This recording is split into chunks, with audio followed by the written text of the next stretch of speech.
ఈ దస్తావేజులపై సంతకాలు పెట్టు.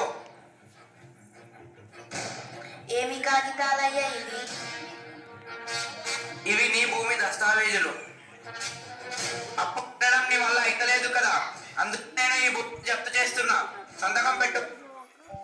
అయ్యా అయ్యా ఇలా అనకండి అయ్యా, ఈసారి పంట మీద బాకీ ఎలాగైనా తీర్చిస్తా.